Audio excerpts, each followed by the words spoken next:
Maybe next week, Bears. Probably not, though.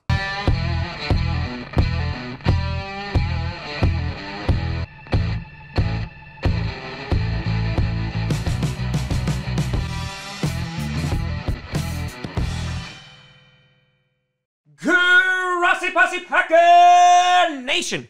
Welcome to another episode of Packcast, the podcast where you don't have to be a Packers fan, but it sure does help. I'm your host, Tom. Packers still perfect. Grossi. And today we will be taking a look at the top 10 power rankings headed in to week 4. Before we get to that, I want to do a big shout and thank you to some brand new YouTube members and Patreons. First, over on the Patreon side of things, we have Lieutenant Amaziel upping himself to $25. A big thank you for that. And we have Bruno Amiro. Thank you very much. Over on the YouTube side of things, we have John Davis, we have Devon Lagasse, and we have LJ21. A big shout out and thank you to you all. Now, these power rankings were a little bit difficult this week because, you know, you had teams like the Cardinals losing to the Lions, just, You had the Ravens who, you know, I said were the best team in football last week, and then they had an embarrassing performance on Monday night, but it's also against the number 1 team here, which is going to be the Kansas City Chiefs. How far do you drop them? That's the questions I had to contend with this week. And so, without any further ado, let's get down to business. Number 10, I got the LA Rams still hanging around there. Now, let me explain. The Cardinals are not going to make this list today, or this week, I should say. And the reason why the Rams are going to take their place is because the Rams, they showed a lot of fight against a quality opponent, right? So the Rams, they were down big against the Bills, had some last quarter magic. They were able to come all the way back only to lose tragically in the end. But overall, they played really well. And honestly, they're paying a top 5 opponent according to these power rankings in the Buffalo Bills. Now, the Cardinals, on the other hand, this was like Kyler Murray's like, hey, this is going to hurt kind of game. And Kyler Murray did well in the beginning, but then, 3 interceptions, and it's against the Detroit Lions. So I think just the quality of the opponent that both of these teams lost to, I think that makes a big difference here. Again, it's tough to tell because we're only 3 weeks in, but right now I have the Rams sitting there, Jared Goff continuing to play well, Henderson also rushing for over 100 yards, you had Kupp over 100 yards and a TD. So I think they have the pieces. That defense is still doing decently well. And so, yeah, I got the Rams sitting here, but who knows what happens next week. Then number 9, we got newcomers to the power rankings, and that is the Tampa Bay Buccaneers. The Buccaneers, I said it from the beginning. I said it months ago. This is a team that is just going to get better and better and better as the weeks go on. Now, listen, the reason that they won this game was not because of Tom Brady and that offense. No. The reason they won this game is because that defense was amazing, especially in the second half. The Buccaneers have a very underrated defense. I said that they had the number 1 rushing defense last year. That secondary has only gotten better, especially with that linebacker core. And Tom Brady, is getting the flow down, starting to get things going. Obviously, you have an injury to Chris Godwin, which is unfortunate, but they were able to beat up Broncos team. Now, again, this is one of those teams that the Packers are going to wind up playing, in the somewhat early part of the season, and I just hope we're able to get away with a win before Tom Brady becomes too unstoppable and collects all of the Infinity Stones. Then number 8, you got Brady's former team, the New England Patriots. Burkhead, hello, how you doing? 3 touchdowns on the day. Newton played okay, nothing really to write home about, but you had Sony Michel, who's rushed over 100 yards. And this is another team bounced back against a tough loss against the Seahawks last Sunday night, going in and beating the Raiders, who were a good football team. I mean, they beat the Saints the previous Monday. So the Patriots are another team that are starting to get into that groove, more of a rush-heavy offense. And this is another team that I feel like you don't want to play come later in the season. Then number 7, you got the Tennessee Titans.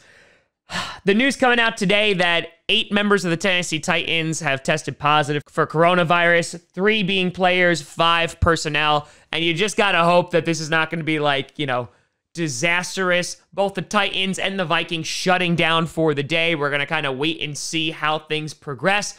But yeah, that's not a good look. But on top of that, the Titans, I mean, they only scored 9 points in the first half, and they basically started off as sluggish as they have for the past 2 games. But they also showed that they can come back. Thank you, Vikings. The Vikings blowing a massive lead. Ryan Tannehill, not great on the day, but Derrick Henry, 119 yards on the ground and 2 touchdowns. And this is a team, again, that doesn't inspire a ton of confidence for me because they have been real slow out of the gate. But the most important stat is the fact that they keep winning these games. So for right now, the Titans remain on the top 10, but I do have concerns about this team going forward once they start playing some really good teams that aren't the Vikings. I just want to make sure I'm clear. The Vikings are not a good team. So just in case there was any doubt. And number 6, you got the Pittsburgh Steelers. Close game for the Steelers. The Texans, they gave them a run for their money for a hot second. The defense, though, shut out the Texans in the second half. There was nothing there. Now, again, you look at the Texans, who have no offensive line to speak of whatsoever, and on top of that, you have an offense for the Pittsburgh Steelers that's doing pretty damn well, right? Ben Roethlisberger continued to look good. James Conner got it done on the ground. The Steelers continue to look like a very balanced football team. I actually considered putting them up in the top 5, but we'll see how they actually play against some quality opponents. They're supposed to play against the Titans this Sunday, but who knows what's going to happen with that. But right now, yeah, the Steelers are definitely a top 10 team. Then number 5, you got the Buffalo Bills. Whew! Bills almost blew the lead on that one, but Josh Allen, you son of a gun, you saved the day. Listen, the Bills were leading 21-3 at half, and they're like, oh man, they are running away with this game. And then they blew that completely. But Allen, 4 touchdowns. They had 1 on the ground. He got it done. Offense continued to impress. Defense looked really good the first half, not so much the second half, but they were able to close out a close game with a good team, and I think that's what makes them a top 5 team here. We'll see what the Bills can do in the coming weeks against some more quality opponents. Then number 4, I got the Seattle Seahawks. Yeah. Little scare at the end. Cowboys gave him a little bit of a scare. They blew a lead as well, but good God, man, how good is Russell Wilson right now? Him and Tyler Lockett are on another planet. Russell Wilson, who's never gotten an MVP vote, yeah, I feel like he's going to get a few this season if he keeps playing this way. Chris Carson thankfully avoided a major injury, and the only thing that scares me about the Seahawks team is their defense. Their defense leaves a lot to desire, but then again, you could say that about a bunch of these teams that are in the top 10. So honestly, they're in good company. Then number 3, after switching them around a little bit, I got the Baltimore Ravens. The Ravens, I want to be very clear about this, are still a very good football team. But last night, they got punched in the mouth. Lamar Jackson looked terrible. Not completely his fault. Their offensive line couldn't do anything against the Chiefs' pass rush. The Chiefs' secondary looked really good and swarming on receivers. On top of that, they also dropped a whole lot of balls as well. They also didn't have a running game really to speak of, and so you put that all together, and yeah, you get a good ass kicking on Monday night. So this reminds me kind of like the Packers playing the 49ers last year, in which you're like, okay, yeah, we made it to the dance, but there's a big gap between them. And right now, in week 3, there is a gap between the Ravens and the Chiefs. The question is, are the Ravens going to be able to close that gap for the next time that they probably will meet in the playoffs? Then number 2, you got the Green Bay mother-loving Packers. No Devontae Adams. No Kenny Clark. I would say no problem, but there's a little problem. But no problem. That's right. Aaron Rodgers, godly. Allen Lazard, godly. Aaron Jones didn't do as well as he did last week, but that's the Saints' run defense for you. Yeah, the Packers really had no problems at all with the Saints defense. The Packers right now are the highest scoring offense in the NFL. They have yet to commit a turnover. The defense, yeah, leaves some to be desired. Again, Zadarius Smith, though, making a huge play, forcing a fumble, which kind of turned the tides of the game. Drew Brees, I mean, was the king of dump-offs on Sunday night, and Kamara, listen, tore right through them, especially in the passing game.